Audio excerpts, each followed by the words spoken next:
Putin received a tragic end, Russia received a terrible sentence that caused the economy to collapse. Putin's crimes are obvious and the real-world actions will soon follow.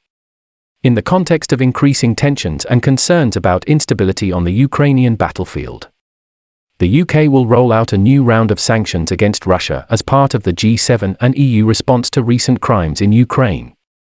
President Vladimir Putin's economy will be severely affected because of the sanctions, according to a US official with direct knowledge of the transactions.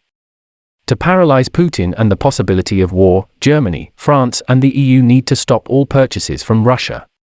Meanwhile, the Germans flatly refuse to ban Russian oil, Russia's biggest export, within a mile of the country. The Germans run the EU because they are the only country in the entire bloc that sadly still has money left.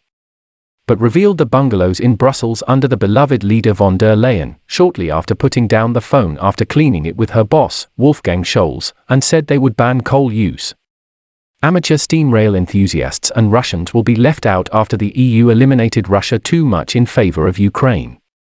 On the other hand, Russian oil and gas revenue is now focused on supporting their failing currency instead of funding the military that has destroyed its own children.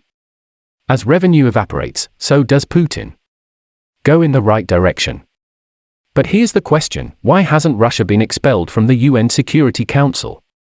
They are threatening the security of some of the other countries on that council. In any other organization, they would be shown the door, never to return.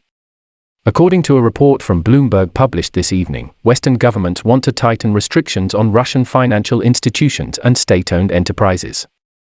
The new sanctions are aimed at Russian leaders and their families, according to an official. The so-called acute and immediate economic impact is said to be the target of a new round of sanctions against Russia. For what they did in Ukraine, Russia should be punished back to the Stone Age, and it won't stop until they get rid of Putin and agree to pay for all the harm they have done. Out. Out to the innocent. Difficulty destroys Putin and cripples the country's economy when he cannot repent of all his atrocities. Finally, Europe's top diplomat today warned that in the face of terrible images, Russian coal exports will stop buying from the EU.